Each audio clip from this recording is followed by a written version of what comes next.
Check, check, audio check. Are those speakers in the back working for you, Dave? Oh my god. Oh my god. Dave, sick setup, man. What's going on behind you there? Isn't this unbelievable? Look at this thing. Got the record player, got the big speakers, big brewing energy. We're ready to go today. Unbelievable. Got my cup of coffee. Where are you? Are you still in that penitentiary room? I'm amazed. That's my record player, my speakers, and I think that might even be my cup. No, this cup's actually Boram's. Yeah, Boron might have given it to me. You can have it, Dave. No, he didn't give it to you. You stole it straight up from him. You stole it from him, man. No problem. He's going to email in after seeing this. I shouldn't have brought this on. It's okay. I'm in my childhood bedroom. Look at all my fun trinkets and books.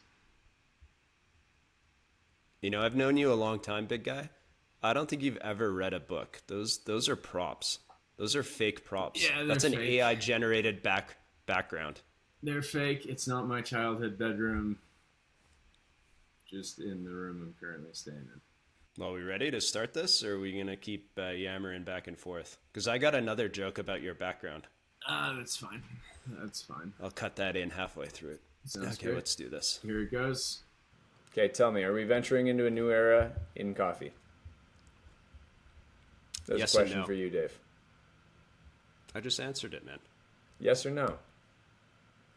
I said yes and no. Yes and no. Okay, interesting. Not sure. Right on not the sure. fence. Not sure. I like a fence sitter, Dave. I didn't come here for a fence sitter.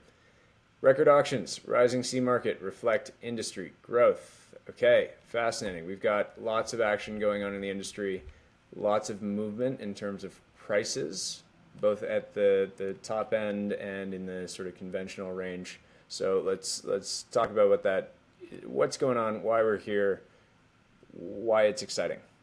Okay, looking at the top level, we're clearly in coffee auction season. We've reported in previous newsletter about the best of Panama setting some record prices, $10,000 a kilo, crazy. Hacienda la Esmeralda just had an auction. They're celebrating 20 years of Panama Geisha, so we know this is going to be a big one. BOP had 50 coffees, average price $1,383 per kilo. That is what Dave drinks every morning, every day. Just kidding.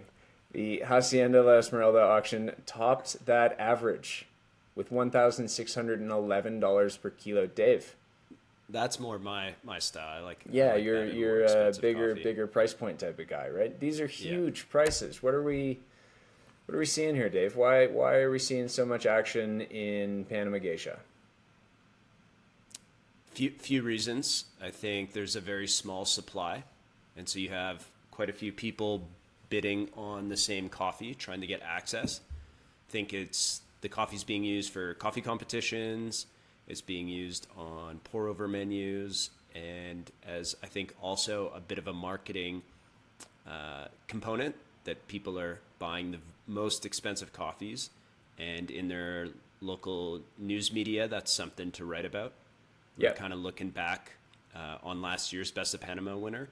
We found an article on it and sold to a company the company that was using it was in China, and they're brewing that coffee for $600 per cup.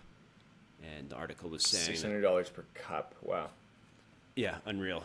Mm-hmm. That's easy work for you, but everyday people like me can't afford that type of stuff. So would this work for a cup? Can I use this? You've been looking to use that all week, right? Yeah, I got this free drip coffee coupon. Okay, yeah. I'll try it out. $600. I'll reach out to the company, see if they'll feed me one of those $600 cups for this free drip coffee coupon. Seems fair. I think No, I'm talking, man. I got my hot take here. I think it's interesting because we got the very, very high end, but the average consumer's like, they're not drinking this stuff. Mm-hmm. But we're also seeing the C market, so the general coffee price push up. And I think that has definitely seen effects in like consumers. Inflation's kind of been everywhere in the world.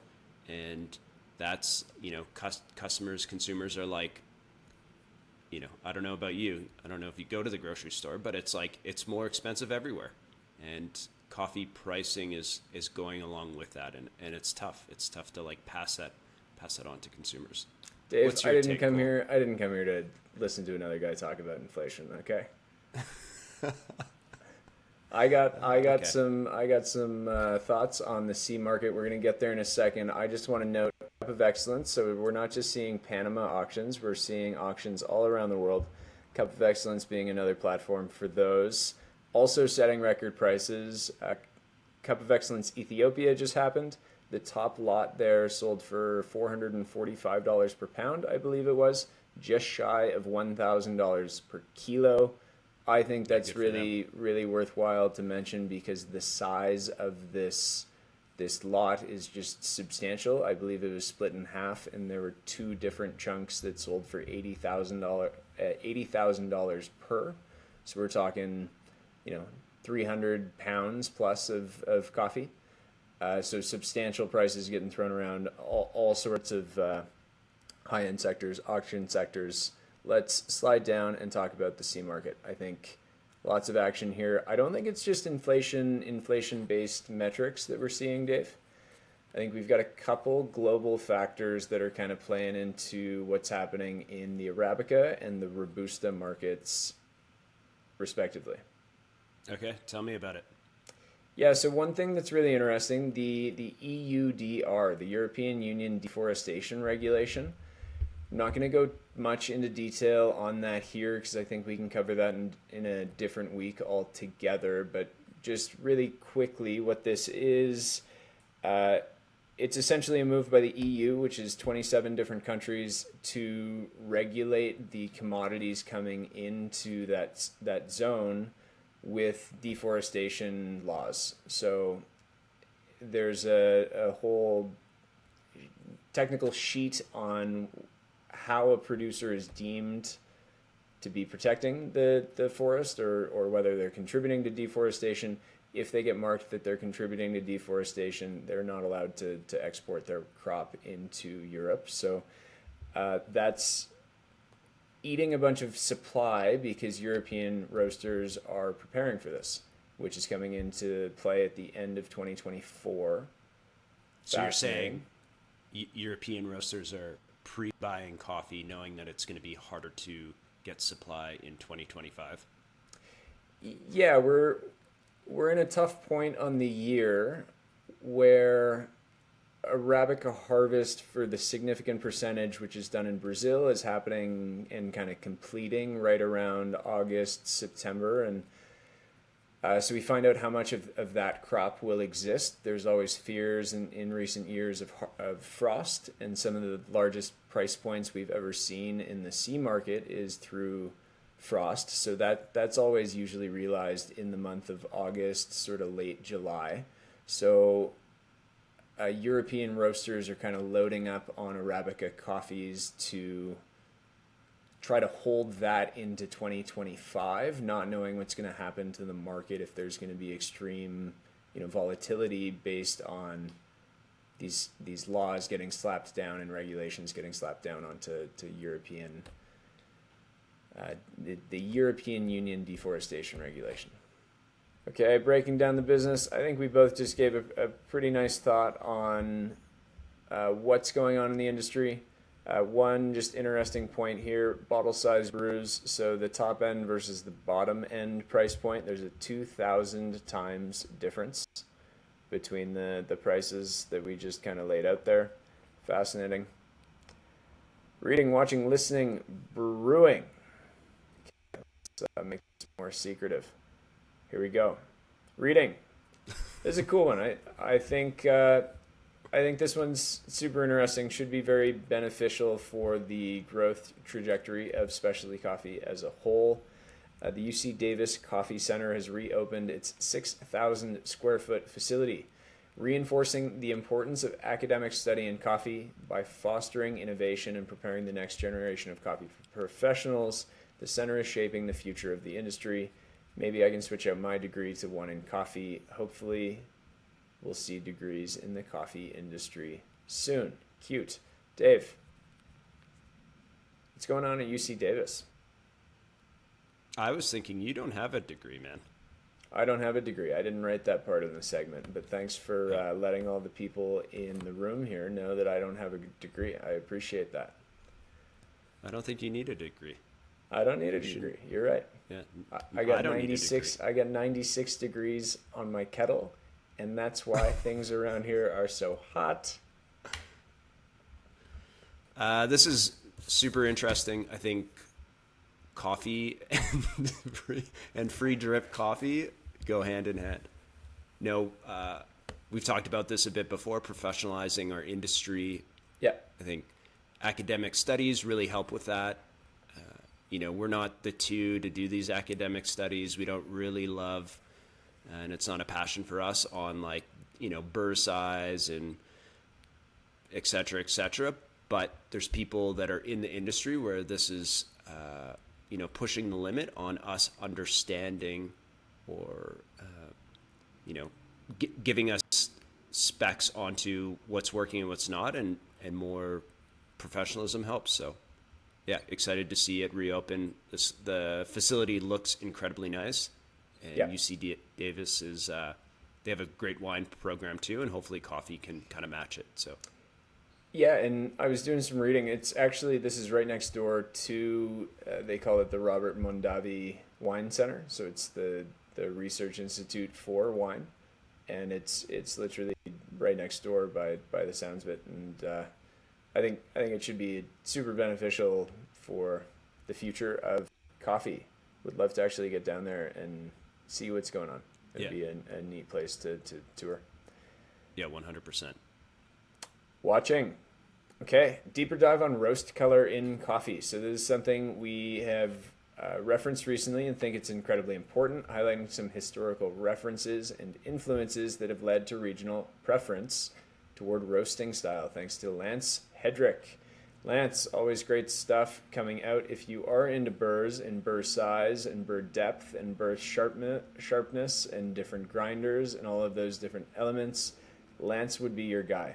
In this particular video, he just has a beautiful sort of public thought about roast color. He's done a bunch of analysis on different coffees that are in his studio and breaks down sort of where people sit. It's a public doc that he's put the different analytics into, and I think it just very nicely parallels an article we wrote a week or two ago about color in coffee and the importance that it has in the industry, and that consumers, the general consumer market, I believe 70% of them want to know how the coffee is roasted. Is it light, medium, dark? Is there some sort of language or nomenclature that we can put toward what to expect in the bag? Did you watch great this video by Dave? Lance. Yeah, watch the video. Super good. Lance does always these deep dives that are really helpful to understand that topic. And Lance, picked roasting color and what impact it has on kind of like style and flavor, and then how you get there. Yeah, really, really good. Yep, love it. Nice work, Lance. Listening. Dave, you wanna run us through this one? Yeah, Prof G is a podcast I listen to quite a bit. He's got kind of a markets take, which, like anything, is very difficult to make predictions on things. Anyways, this one was a one on kind of like financial understanding, like personal finance. And I think there's a lot of hackery in this section of the industry. And Remit just does a really good job kind of breaking down things, kind of like bullshit or quackery going on. So I thought it was a great podcast. Something I was listening to. Pass it on to Cole, see if he'll move out of this AI generated room and maybe into a house or something, but I don't think he listened to it. Hackery and quackery. Great words, Dave. You play way too much Scrabble. Those are high point I words. don't play Scrabble at all. I hate Scrabble. I think that's a nice one to slip in there. It's I personally do not own a home, but that's a nice one to put in there. I think lots of baristas aspire to one day own a home, and hopefully found some tangible value in that particular listening. And interesting enough, it's not about owning a home. He says you got to break down the numbers. So for him, it's not these emotional things. You got to just run the numbers, and a lot of people won't run the numbers. So he's saying lots of people, it's okay. There's nothing wrong with renting. It's actually great. I'm doing it right now, and I think I'm doing fine. Got this cool bookshelf in my room included. Man, look at those novels. Unbelievable. Unbelievable. Brewing. Okay, my cup. Not right this moment, but when I wrote this article, my cup was filled with rose coffee. So not Rosso coffee, but rose coffee. Our buddy Matt Winton, the 2021 World Brewers Cup champion based in Zurich, Switzerland.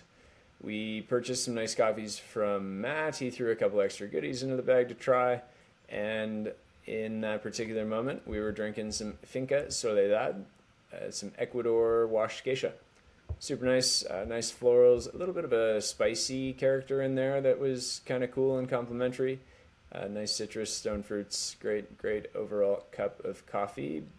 Thank you, Matt. Thank you, Pepe. Great stuff, team. Anybody listening to, you can click through some of these links. They'll take you to websites. They'll take you to the podcasts or different areas that people were highlighting here. You can read more about who they are and what they're doing for the world of coffee. Big All Brewing right, vibes. your favorite segment, big guy. Here we You've go. This one is a fun one. Weekly shout out. Epic brew bars. Be it real life, at home, or business. Whatever your imagination takes you. Okay. Look at this. Check this out. Wow. So we got a subscriber that submitted a cool AI generated coffee bar. So rumor has it, this is the first coffee shop on Arrakis, the planet where the most precious substance in the universe is the spice. Dave, you've seen Dune? I've seen Dune and Dune 2. Well, this is where they're filming Dune 3, and it's all about pumpkin spice lattes. Thank goodness. Baron Harkonnen, who controls the pumpkin spice, controls the fall season. Hey, he's not wrong. He never was and never will be. And Paul Atreides, the spice must flow, but not before my pumpkin spice latte. Man, whoever comes up with these, unbelievable. Unreal. Love it. Okay, you can respond with a photo of your brew bar. Get creative with AI. There's different programs out there that will create, fun little scenes like this. And we've received a few submissions. There's some awesome ones. There's some clowns, but if you can do it without clowns, people, we would appreciate that. We had clowns, we had skeletons, we've got some real brew bars, so we've got some stuff coming up here. Feel free to respond to the email. These emails are available for you to respond to. We'd love to hear your thoughts. Okay, last one here. Grind Diaries. Dave, I'm proud of you, man. Big one, baby. Big win. I'm proud of you, man. Look at that. So we got out running last week, 27 kilometers by myself, 25 by Cole. Not about us beating each other, but I did win this week, so that's good news. We started a Strava group, so you can join it. It's by the drip. I think we got 15 people in there, and people are crushing out the runs. It's crazy. I think a couple people are over 50 kilometers. We got to step up our game. But appreciate everyone. Join our Strava group. Yep. Enjoy running. I think just to finish off with a nice quote there, consistency isn't about being perfect. It's about showing up even when it's hard. Okay? Man, I'm ready. I'm ready to go for a run. That is an unbelievable quote. You're probably going back to bed after we're done this. You can share the email if you love it. We would love it if you share it with a friend. Share it to baristas or colleagues, team members, anybody that you think might find some enjoyment in this content. Currently, we've got a dollar value for Rosso Coffee Roasters. This is the roastery that Dave and I operate in Calgary. We can ship anywhere in the world, and it looks like we have additional referrals coming, like cups, mugs. We've got some cool mugs that are coming in, and cameos. Dave, are we doing cameos? I didn't actually agree to this, but I didn't consent to that either, but we'll figure out if that actually makes it into the referral page here. Did Scott put that in? We're going to have to talk to Scott. Scott, we need some formatting on this one too. This is a public, what's going public on with feedback that, Scott? loop. Okay, team, that's By the Drip. Talking about market segments, talking about what's going on in coffee, and are we in a new era, or are we just in the constant state of fluctuation? Thanks for tuning in. We'll see you next time.